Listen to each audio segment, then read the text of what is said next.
오늘 우리에게 주시는 하나님의 말씀입니다. 신약 성경 디모데후서 1장 12절 말씀입니다.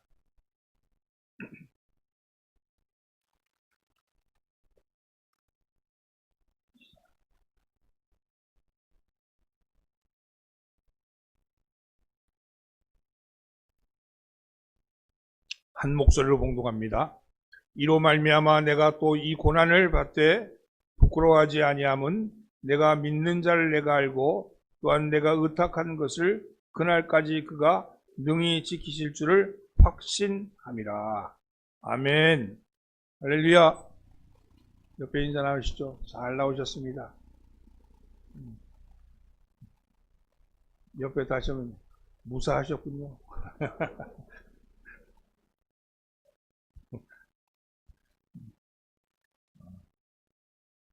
코로나19로 말미암아 코로나19로 시작했던 코로나19와 함께했던 그래서 2002년 신주의 해, 이 해 경자년이 이제 저물어가고 있습니다.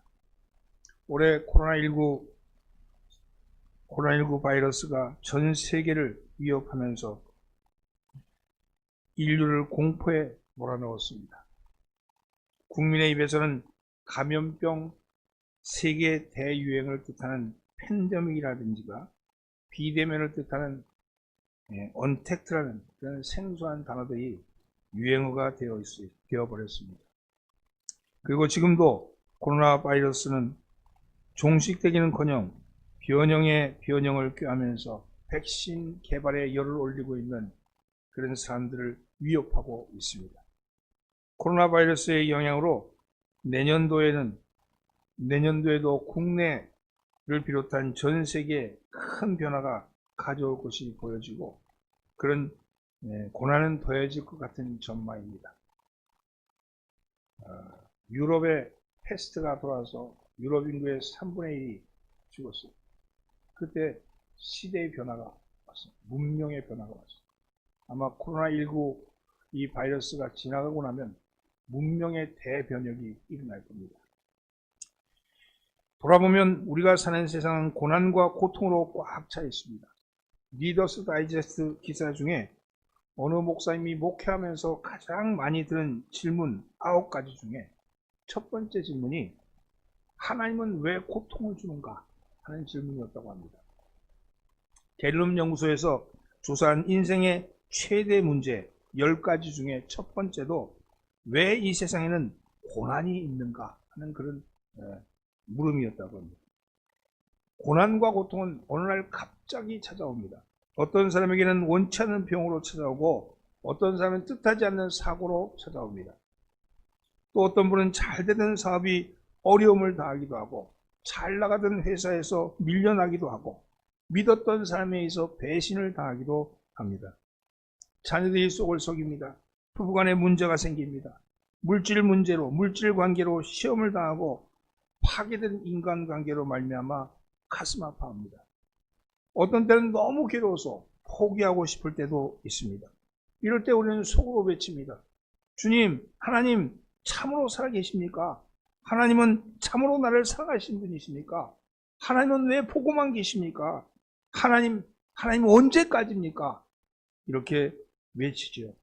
그러나 그런다 해서 고난이 줄어들거나 사라지지 않습니다. 꽤 많은 그리스도인이 되는 순간 모든 고난이 사라질 것이다 이렇게 생각하고 있는 것 같습니다. 아마도 이들은 그리스도인의 삶을 장밋빛 꿈길인 양 전파하는 전도자의 말을 듣고서 그렇게 생각하게 되었을 겁니다. 그러나 성경은 어느 곳에서도 아무 곳에서도 그리스도인이 고난에서 제외될 것이다 이렇게 말한 것은 없습니다. 오히려 성경은 고난을 피하지 말고 고난을 받아들여라, 고난을 받으라 이렇게 말씀합니다. 그리고 고난당하는 것을 이상하게 생각하지 말라 이렇게 가르치고 있습니다. 잘 믿고 의롭게 사는 삶일수록 더 많은 고통을 당하게 될 것이라고 말씀합니다. 예수님은 요한복음 16장 33절에서 세상에서 너희가 환난을 당하나 담대하라 내가 세상을 이겨노라 이렇게 말씀하셨죠. 환난을 당할 가능성이 없다는 얘기가 아닙니다. 환난을 당할 가능성이 많다는 얘기죠. 오히려 필연적으로 고난을 당한다 이렇게 말씀합니다. 그러면 믿는 사람에게 고난과 고통은 무엇입니까? 믿는 사람에게 고난과 고통은 어떤 의미를 가지고 있습니까? 신학적으로 보면요, 고난과 고통은 비슷한 하면서도 다른 의미를 가지고 있습니다. 고통은 몸과 마음에서 느끼는 아픔을 가리키는 것이라면, 고난은 아픔을 유발하는 원인, 아픔을 끌고 가는 힘, 즉 하나님의 뜻이 개입된 거라는 것이죠. 따라서 고난 중에 있는 사람은 대체로 고통을 겪지만 고통에 시달린다고 해서 고난 중에 있다고 말하지는 않습니다. 고통은 하나님의 뜻과는 무관하게 자기 자신의 잘못된 행위로부터 기인한 것이기 때문입니다. 그래서 예를 들면 평소에 건강관리를 잘못해가지고 병을 얻었어요. 그렇게 됐다면 그거는 고난이 아니고 고통입니다. 그러나 평소에 건강관리도 잘하고 신앙생활도 잘했는데 그런데 병을 얻게 되었다면 그것은 고난입니다. 고통은 그 원인이 자기에게 있고 고난은 그 원인이 하나님의 섭리 안에 있기 때문입니다. 고난은 하나님의 섭리를 이행해 가는 과정에 나타나는 필연적인 현상입니다.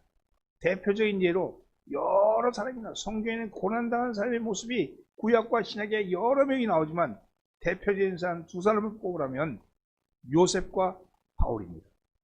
먼저 요셉의 경우입니다. 요셉은 아버지의 편애와 그에 따라 불이익을 피부로 느끼는 형제들의 시기와 질투로 말미암아 큰 고통을 겪었습니다. 형제들에 의해서 이방인 상인들에게 팔려가서 더 이상 아버지와 혈계 동생인 베냐민을 볼 수도 없게 되었고 억울하게 누명을 쓰고 옥살이도 하였습니다. 결과가 좋으면 다 좋다는 말로 그가 겪었던 고통을 그들 쉽게 잊을 수는 없었을 겁니다. 결국 옥에 갇혀 있는 동안 해준 꿈 해몽 덕분에 총리에 오르는 영광을 누리게 되었지만 그가 당한 고통은 자신의 의지와 자신의 선택과는 무관하게 당하는 일입니다. 그가 선택해서 당한 고난이 아니고 그냥 느닷없이 찾아온 고난이죠. 꿈 때문에 겪는 일이고 아버지의 편애 때문에 겪는 일이었죠. 심지어 하나님을 경외하는 일 때문에 도덕적으로 정직하게 살려는 것 때문에 겪는 일들이었습니다. 나중에 요셉이 스스로 고백하는 바이지만 이 모든 것이 하나님의 섭리 안에서 진행되었다 이렇게 고백하죠. 이 말을 달리하면 세상의 생명을 살리시는 하나님의 계획에 따라 요셉과 그 가족에게 일어난 일이란 겁니다. 이에 따라 요셉은 물론이고 아버지 야곱은 하나님의 계획에 따라 큰 고통의 순간을 겪어야 했습니다. 그리고 어떻게 보면 형제들도 예외는 아니었습니다. 요셉의 경우를 두고 고난이라고 말할 수 있는 까닭은 하나님의 생명을 구원하실 큰 계획을 실행하는 과정에서 요셉이 까닭을 알지 못한 채 고통과 시련의 시간을 보내야 했기 때문입니다. 고통의 나날을 보내는 동안에 요셉은 아마도 이것이 고난이다 이렇게 생각하지 못했을 겁니다. 이것이 하나님께서 하시는 일이다 이렇게 생각하지 않았을 겁니다. 하나님의 계획에 따라서 이 일이 이루어진다고 여겨지지 않았을 겁니다. 그는 고통을 당하는 순간에도 다만 하나님을 경외하는 마음을 잃지 않았고 주어진 환경에서 자신이 해야 할 일에 대해서 최선을 다했을 뿐입니다. 그의 고백을 통해서 우리는 그가 고통과 시련을 하나님의 뜻에 따른다는 것을 이해할 수 있게 되었죠. 보십시오. 요셉이요. 그 왕의 전옥에 갇혔을 때 보디발의 아내로 인해서 왕의 전옥에 갇혔을 때 그때 나온 게 뭐냐? 하나님께서 요셉과 함께 하심으로 형통케 되었다 이렇게 말씀합니다. 아니 감옥에 갇혔는데 뭐가 형통한 일입니까? 감옥에 갇혔는데 그것도 강간미수범으로 그렇잖아요. 그 참혹한 그 부끄러운 그 죄명을 안고 감옥에 갇혀 있는데 하나님이 그와 함께 하심에 형통케 되었더라. 형통하다는 것은 무엇을 의미합니까? 결국은 하나님의 뜻이 이루어지는 것이 형통이죠. 고난을 당하는 것이 하나님의 뜻이라면 그것이 형통하리라고 그렇게 말씀합니다. 사랑하는 성도 여러분, 고난은 고통을 당할 때 그 뜻을 알 수 없지만 그것이 지나고 나면 그 뜻을 알 수 있습니다. 그래서 시인은 고난을 유익이다 이렇게 말했습니다. 시편 119편 71절에서 고난당하는 것이 내게 유익이라 이로 말미암아 내가 주의 율례들을 배우게 되었나이다. 사랑하는 성도는 고난 속에는 하나님의 뜻이 있습니다. 오늘 내가 당하는 고난이 있다면, 오늘 내가 알지 못하고 예기치 못하고 내가 상상하지 못했던 그런 일들로 고난을 당한다면 그 고난에는 하나님의 뜻이 있습니다. 여러분, 그 뜻이 있는 것을 믿으시기 바랍니다. 하나 따라해 보세요. 고난 속에는 하나님의 뜻이 있습니다. 여러분, 신약에서는요, 바울을 예를 들 수 있죠. 바울은 다메섹에서 회심한 이래 33년 동안 로마의 황제가 구세주가 아니고, 로마의 황제가 그리스도가 아니고 우리의 구세주는 예수이며 우리는 예수가 그리스도라고 고백하는 사람들입니다. 여러분, 케사르가 구세주가 아닙니다. 케사르가 그리스도가 아닙니다. 이 땅에 오는 평화, 그건 전쟁에 의한 평화입니다. 우리의 주님, 우리의 구세주는 예수시고 예수가 그리스도입니다. 그분이 가져올 평화는 하나님이 주시는 평화, 하나님이 주시는 샬롬입니다. 이렇게 외치고 다녔던 그 바울. 근데 가는 곳마다 환영을 받지 못했으며 살해의 위협을 당하고 돌에 맞기도 하고, 그래서 살해의 위협을 옷으로 입고 핍박의 밥을 먹고 멸시의 음료를 마시며 33년을 달려온 길입니다. 그런 그가 지금 로마의 감옥에 갇혀 죽음을 기다리며 영적인 후계자인 디모데에게 편지를 보내고 있죠. 그 편지가 바로 디모데 후서입니다. 그런 그가 고난에 대한 자기 고백을 합니다. 오늘 본문 말씀입니다. 바로 고난에 대한 자기 고백입니다. 디모데 후서 1장 12절 말씀입니다. 함께 봉독합니다. 이로 말미암아 내가 또 이 고난을 받되 부끄러워하지 아니함은 내가 믿는 자를 내가 알고 또한 내가 의탁한 것을 그날까지 그가 능히 지키실 줄을 확신함이라. 바울은 자기 자신이 받는 고난에 대하여서 부끄럽지 않다고 고백합니다. 바울이 고난을 부끄러워하지 아니하는 이유는 단 하나입니다. 하나님에 대한 믿음입니다. 하나님을 향한 믿음입니다. 하나님을 신뢰하는 겁니다. 내가 믿는 분, 그분이 어떤 분인지를 알기에 그분을 신뢰합니다. 그분이 어떤 분이신지를 알기에 그분의 능력을 신뢰합니다. 그분이 하시는 일을 신뢰합니다. 그래서 내가 확신할 수 있는 겁니다. 때때로 우리는 견딜 수 없는 고통, 어려움을 겪을 때 내 안에 있는 다른 내가 이렇게 속삭입니다. 야, 내가 겪고 있는 고난을 생각해봐. 하나님이 너에게 대해서 관심이 없어. 하나님 너와 상관없는 분이야.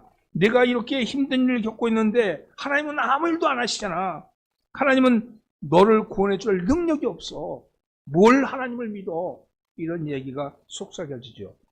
바울은 인간인지라 왜 이런 생각을 하지 않았을까요? 그렇게 열심히 복음을 위해서 헌신하고 생명까지도 아끼지 않고 수고했는데 지금 상황이 어떻습니까? 복음을 위해 수고할 때도 고난의 연속이었는데 지금은 지하 감옥에서 인생의 마지막을 보내고 있는 겁니다. 그런데 이런 상황에서 바울이 말합니다. 내가 받는 고난은 아무것도 아닙니다. 이 고난이 부끄럽지 않습니다. 나는 내가 믿는 하나님을 신뢰합니다. 그분을 잘 알기 때문입니다. 그분이 나를 끝까지 지키시라는 것에 대해서 내가 확신합니다. 이렇게 얘기하죠. 바울이 말하는 확신은 자기 감정이나 행위에 근거한 그런 확신이 아닙니다. 바울이 말하는 확신은 하나님에 대한 확신입니다. 바울은 하나님은 늘 오르십니다. 하나님의 계획은 꼭 이루어집니다. 그래서 그는 고난 중에도 담대할 수 있었던 것이죠. 그래서 바울은 하나님을 신뢰함으로 고난을 넘길 수 있었던 겁니다. 고난이 사라져야만 고난을 이기는 것은 아닙니다. 여전히 고난이 우리에게 있다 할지라도, 여전히 우리의 삶이 힘들다 할지라도, 여전히 힘든 일이 계속된다 할지라도 우리는 고난을 극복할 수 있습니다. 그것은 바로 하나님에 대한 확신입니다. 하나님에 대한 전적인 신뢰입니다. 그것이 우리를 고난을 넘어가기는 힘이고 약이 되기 때문입니다. 최근에 여러 매체를 통해서 많이 보고 들은 슬로건이 있죠. 대한민국에는 위기 극복의 DNA가 있습니다. 이런 슬로건입니다. 그러면서 지금의 코로나 위기를 극복할 수 있다고, 우리 대한민국에는 위기 극복의 DNA가 있으니까 이제 이길 수 있다고 사람들을 격려하죠. 이 말씀을 오늘 우리의 말씀에 적용하면 믿는 자들에게는 고난 극복의 DNA가 있습니다. 여러분, 예수님의 피로 거듭난 우리에게는 고난을 극복할 수 있는 힘이 있습니다. 우리 주님이 십자가 지시면서 흘렸던 그 보혈의 피가 오늘 우리 속에, 우리 DNA 속에 흐르고 있다면 우리는 고난을 능히 이길 수 있습니다. 하나님을 신뢰함이 우리의 힘입니다. 그 힘으로 우리는 이길 수 있습니다. 나는 믿을 수 없지만, 나는 믿음이 없지만 하나님은 믿으시고 하나님은 의로우시고 하나님은 항상 신실하시기 때문입니다. 우리가 그분을 알고 그분에게 나의 믿음을 둘 때 우리에게 주어진 고난과 어려운 일들을 이길 수 있습니다. 코로나의 위기, 우리의 주님을 의지하는 힘으로 이길 수 있습니다. 여러분, 오늘 우리가 그 고난을 극복하는 힘이 있음을 믿으시기 바랍니다. 아멘. 나는 고난 극복에 DNA가 있습니다. 아멘. 주님을 믿고 따르는 우리에게는 고난은 자연스러운 일입니다. 주님을 만날 때까지, 다시 주님을 만날 때까지 이 땅에서의 삶은 수고와 고난의 연속입니다. 주님을 만날 때까지 가는 과정이기 때문이죠. 고난을 너무 크게 보지 마십시오. 너무 무섭게 생각하지 마십시오. 믿음은 그 고난 너머에 있는 하나님을 바라보는 것입니다. 우리가 당하는 어떤 일보다도 하나님은 크고 위대하시기 때문입니다. 그러면 바울의 이런 확신이 어디에서부터 시작된 것일까요? 하나님을 향한 믿음, 하나님에 대한 확신의 근거는, 신뢰의 근거는 무엇을 근거하고 있을까요? 오늘 말씀에 따면요, 내가 믿는 하나님, 내가 믿는 자를 내가 알고, 여러분, 내가 믿는 자를 내가 안다, 이렇게 고백하고 있죠. 하나님을 아는 것, 그것이 하나님을 향한 믿음과 확신이 되었던 것입니다. 우리가 하나님을 알 때, 하나님이 어떤 분이신 것을 알 때 자연스럽게 따라 나오는 것은 바로 그분에 대한 신뢰입니다. 하나님을 알면 알수록 신뢰할 수 있고, 알면 알수록 더 아름다우시며, 알면 알수록 더 빠져들게 되는 참으로 좋으신 분이라는 겁니다. 그래서 우리는 고난을 이기기 위해 하나님을 더 신뢰하고, 하나님을 더 신뢰하기 위해서는 하나님을 더 알아가야 합니다. 하나님을 알아가는 그 시간, 그것이 찬송일 수도 있고, 기도일 수도 있고, 예배일 수도 있고, 말씀일 수도 있고, 성경 공부일 수도 있고, 어떤 모양이든 내 삶의 자리에서 하나님을 더 알아가는 과정이 바로 우리의 신앙의 훈련이고 신앙의 과정이죠. 에베소 4장 13절에서 바울은 이렇게 말합니다. 우리가 다 하나님 아들을 믿는 것과 아는 일에 하나가 되어 온전한 사람을 이루어 그리스도의 장성한 분량이 충만한 데까지 이르리니, 우리가 다 하나님의 아들을 믿는 것과 아는 일에 하나가 되어 온전한 사람을 이룬다. 온전한 사람. 여러분, 하나님의 아는 것과 믿는 것이 하나가 되면요, 온전한 사람을 이루는데, 온전한 사람을 이루어서 그리스도의 장성한 분량이 충만한 때까지 이르게 된다고 말씀합니다. 여러분, 성숙한 사람이 되어가는 거죠. 고난도 능히 이길 수 있는 장성한 사람이 되어가는 것이죠. 하나님과 그 하나님의 아들을 믿는 것과 아는 일에 하나가 되어야 합니다. 그것이 주님에게까지 자라가는 방법인 겁니다. 여러분, 하나님을 믿는 것과 아는 일에 하나가 되기를 주님으로 축원합니다. 사랑하는 성도는, 그리스도는 고난을 예상하며 살아갑니다.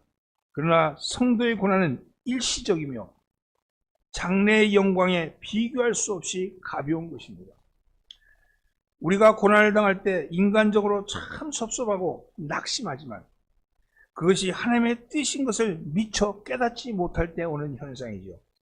그러면 고난이 닥쳐올 때는 어떻게 해야 할까요? 내게 고난이 닥쳐오고 있다. 그럴 때는 어떻게 해야 할까요? 우리가 분명히 알아야 할 것은 하나님의 계획을 우리가 모를지라도 하나님의 섭리와 사랑에 대해서는 흔들지 않는 믿음을 가지고 순종해야 됩니다. 우리가 하나님이 이게 내가 고난인지 아닌지 그거 모르잖아요. 이게 내게 지금 닥친 게 고통, 내가 잘못한 건 고통이라고 그랬잖아요. 내가 고통을 받는 거냐 아니면 하나님의 섭리에서 오는 고난을 받고 있는 거냐, 이걸 잘 모를 때 그때 우리는 어떻게 해야 하냐는 거죠. 이럴 때는요, 하나님의 섭리와 하나님께서 일하신다, 하나님이 일하신다, 또 하나 하나님이 하나님이 나를 사랑하신다, 하나님은 나를 사랑하시고 하나님은 당신의 일을 하고 계신다는 사실에 대한 믿음을 흔들지 마셔야 됩니다. 이게 고난인지 고통인지 모를지라도 하나님은 나를 사랑하신다, 하나님 나를 사랑하시지, 하나님이 나를 통해서 일하시지, 이거에 대한 믿음이 흔들리지 말라는 것이죠. 다니엘서 3장 16장 2에 보면 다니엘의 세 친구라고 알려진 사드락과 메삭과 아벳느고라는 청년이 나옵니다. 그들은 청년 때 바벨론의 포로로 잡혀갔는데, 포로로 잡혀간 몸이었지만 일찍이 그의 지혜와 그리고 총명이 탁월하다고 인정을 받아서 바벨론 지방의 행정관으로 일하게 되었습니다. 어느 날 당시 바벨론을 통치하던 느부갓네살 왕이 금으로 자기 신상을 만들어 두고는 사람들에게 절을 하도록 명령을 합니다. 만일 절을 하지 않으면 풀무불에 던져 넣겠다는 위협을 하면서 말이죠. 그런데 사드락과 메삭과 아벳느고는 그 명령에 불복하여서 금신상에 절을 하지 않습니다. 그것이 하나님의 율법에 어긋난다는 것을 알았기 때문입니다. 다른 신하들의 참소로 그들은 왕 앞에 서게 되었고, 그들의 재주를 아낀 왕은 지금이라도 절을 하면 용서해 주겠다고 말을 합니다. 그때 사드락과 메삭과 아벳느고가 느부갓네살 왕에게 이렇게 말합니다. 왕께서 그렇게 말씀하셔도 저희는 달라질 것이 없습니다. 왕께서 저희를 불 속에 던진다 해도 저희가 섬기는 하나님, 그 하나님은 왕이 불타는 화덕에서, 아니 그보다 더한 불구덩이 속에서라도 능히 저희를 구하실 수 있습니다. 이렇게 얘기하죠. 여러분, 그들은 먼저 하나님이 살아계신다면 자신들을 왕의 손에서 건지실 것이라고 선언을 하는 겁니다. 하나님이 우리를 구하실 겁니다. 그렇게 선언을 하는 거죠. 솔직히 말씀드려서 이렇게 우리가 이 말씀을, 이 이야기를 할 때 정말 이 세 사람은 하나님께서 그들을 불구덩이에서, 풀무불에서 건져낼 것이다, 이런 확신을 가지고 얘기했을까 하는 거에서 대답을 할 수가 없어요. 그건 잘 모르겠어요. 지금도 우리는 이런 경우를 많이 만나잖아요. 여러분, 하나님이 전지전능하신다는데, 하나님이 전지전능하셔서 분명히 믿지만 그 하나님께서 나를 위해서 지금 그 능력을 사용하셔서 나를 고난에서 구해 주실지, 그거에 대한 확신은 별로 없습니다. 물론 극적으로 하나님께서 개입하셔서 구원을 베푼 일에 대한 간증은 넘쳐나지만 그런 극적인 개입을 경험하지 못한 경우가 훨씬 더 많지 않습니까? 다 암에 걸린 사람들이 기도를 하는데 다 안 낫잖아요. 그럴 때, 근데 내 문제에 지금 도착했는데 그럴 때 어떡하냐? 누구든지 기도의 응답에 대한 경험보다는 응답되지 않은 기도의 경험을 더 많이 가지고 있기 때문입니다. 하지만 하나님의 생각과 나의 생각이 다르다고, 내 뜻이 아니라 하나님의 뜻이 이루어진다고, 모든 것이 협력하여서 선을 이룬다고 믿으면서 그 일을 견뎌내죠. 분명히 하나님께서 함께 하시다고 약속하셨으니까요. 사드락과 메삭과 아벳느고는 이런 생각을 하면서 고백했을지도 모릅니다. 그러나 사실은 그들의 고백, 그들의 선언보다는 그 다음에 나온 말이 더 그들의 속얘기입니다. 그렇게 하지 아니하실지라도 왕이여, 우리가 왕의 신들을 섬기지도 아니하고 왕이 세우신 금신상에게 절하지도 아니할 줄을 아옵소서. 여러분, 그분이 그리하지 아니하실지라도, 그분이 풀무불에서 우리를 건져내지 아니하실지라도, 내가 풀무불에서 타서 죽는다 할지라도, 그래도 왕이시여, 저희는 저에게 달려질 것은 아무것도 없습니다. 저희는 왕의 신들을 섬기지 않을 것이며 왕이 세우신 금신상에게 절하지도 않을 것입니다. 그렇게 하지 아니하실지라도 우리는 금신상에 처하지 않으리라. 그들의 의지는 확고했죠. 그 순간 무엇이 하나님의 뜻인지 너무도 잘 알고 있었기 때문에 그들은 타협하지 않은 겁니다. 설사 하나님께서 불 속에서 구원하지 아니하신다 할지라도 아닌 건 아닙니다. 결과는 하나님의 주권에 맡기고 내가 해야 할 일은 내가 해야겠다는 결단인 것이죠. 불의와 타협하지 않겠다는 자세입니다. 이것이 고난에 대한 그리스도인의 성숙한 자세입니다.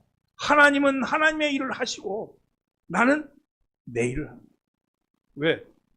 이게 고난인지 고통인지 시험인지 시련인지 모르는 이런 상황 속에서 이게 시련이냐 고난이냐 아니면 이게 고통이냐 아니면 이 시험이냐 이걸 가지고 따지고 앉아서 머리 굴릴 것이 아니고 분명히 하나님의 신상 앞에 절하는 것은 안 되는 일이잖아요. 그 안 되는 일인데 그 안 되는 일을 두고서 나는 안 되는 일을 안 된다고 말하는 거죠. 그래서 하나님은 하나님의 일을 하시고 나는 내 일을 합니다. 여러분 그렇습니다. 우리는 어떻습니까? 그 정도는 아니겠지만 우리들도 비슷한 상황을 많이 만나지 않습니까? 위기 모면을 위해서 하나님의 뜻이 아닌 방법을 의지하는 경우도 있지 않습니까? 우리는 기도하면서 얘기합니다. 하나님과 타협하는 거예요. 아니 분명히 알아. 이거 하면 안 돼. 이건 하나님 뜻이 아니야. 아는데 가서 계속 기도해. 하나님 바꿔주세요. 바꿔주세요. 여러분 무엇이 하나님의 뜻인지 잘 알 수 없어서 고민하는 경우가 아니라 하나님의 뜻이 아니라는 것을 알면서도 그것을 행하는 경우가 얼마나 많습니까? 고난을 회피하려고 들 때 우리는 변명을 들어놔야 합니다.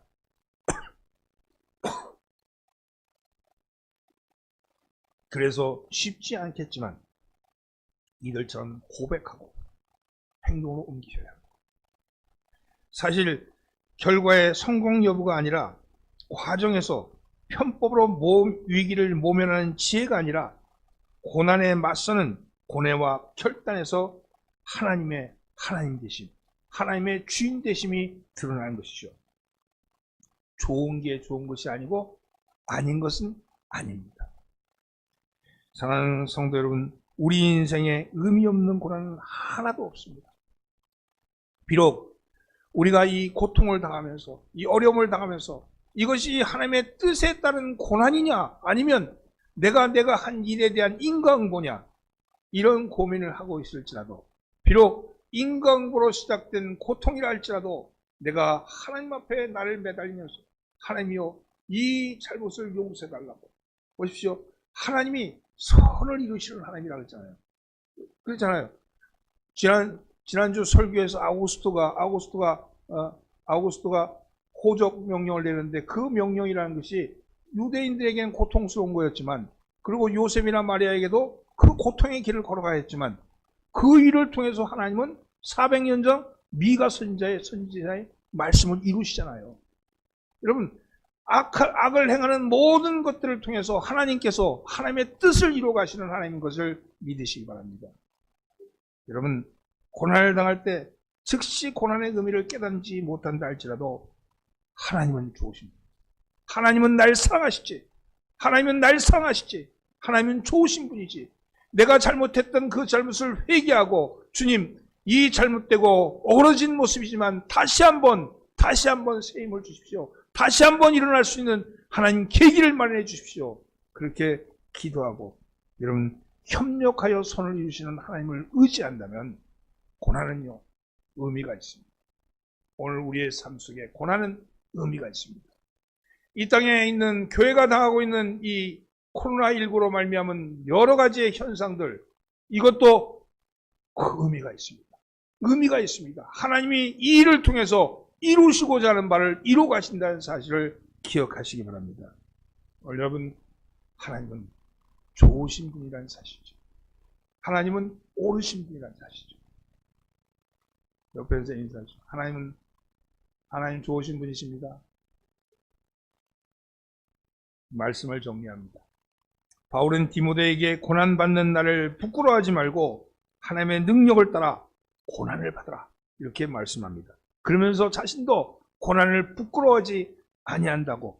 그래서 나는 하나님에 대한 전적인 신뢰를 가지고 있다. 하나님이 하시는 일은 옳은 일이다. 이런 고백을 하고 있죠. 여러분, 사랑하는 성도 여러분, 우리 또한 이 바울의 고백이 우리의 고백되어야 되지 않겠습니까? 여러분, 우리도 하나님은 옳으시다. 하나님은 나를 사랑하신다. 하나님은 나는 하나님이 하시는 그 일에 나를 쓰신다 하는 그런 확신을 가지시고 신앙에 정진하시길 바랍니다. 여러분, 살아가면서, 이 땅을 살아가면서 오래 신앙생활을 하다 보면요, 여러분, 일상화되고 매너리즘이 돼요. 정말 하나님이 계신가? 아니 그냥 여기 다 가는 거 아닌가? 이런 생각이 언뜻 들어올 수도 있습니다. 그러나 성도는 여기에 중요한 것이, 하나님은 지금도 날 사랑하시고 나를 끌어가시고 내가 가는 그 길을 우리 주님이 아시고 계신다는 사실입니다. 원래 이 한 주간 지나간 2020년도 시작할 때부터 1년 동안을 그 고난이 연속되어 왔던, 고통이 점철되어 왔던 그 기간 동안을 하나님께서는, 하나님이 이 기간도 주님이 기억하시고 끌고 가신다는 사실을 기억하시고, 2020년 마지막 오늘 주일 예배인데 이 주일 예배 새로운 힘을 얻고 돌아가시는 여러분 되기를 주님으로 축원합니다. 기도합니다. 주님, 지난 1년은 세계적인 재난의 해였습니다. 국가적으로도 사회적으로도 또 개인적으로도 고통스러운 날들이었습니다. 중국의 한 도시 무안에서 박쥐로부터 감염으로 시작된 코로나19는 전 세계에 감염이 되어서 영국에서는 지금도 하루에 2만 명이 감염되고, 그 세계적인 나라들이, 아버지 하나님, 선진국들이 10,000명, 20,000명 막 이렇게 확진자가 늘어나는 그런 인류 최대 위기의 상황입니다. 고난은 언제 끝날지 기약이 없고 사람들은 고통에 익숙해지기 시작했습니다. 주님, 이러한 때 우리에게 고난을 받으라고 하시는 주의 말씀을 상기하게 하여 주옵소서. 사도 바울이 고난을 부끄럽게 여기지 아니하고 자랑한 것처럼 오늘 우리 한국교회가 당하고 있는 여러 가지 비난과 손가락질, 그것이 우리에게 고난이라면 달게 받게 하여 주옵시고, 전적으로 하나님을 신뢰하며 올 한 해도 위기의 폭풍 속에도 저희를 지키셨듯이 내년도에도 주님 지켜주시옵시고 이 고난을 넘어설 수 있게 하여 주옵소서. 우리 사랑하는 교대의 삶의 자리자리마다 하나님의 거룩한 손이 함께하여 주시옵소서. 울고 나신 예수 그리스도 받들어 기도드리옵나이다. 아멘.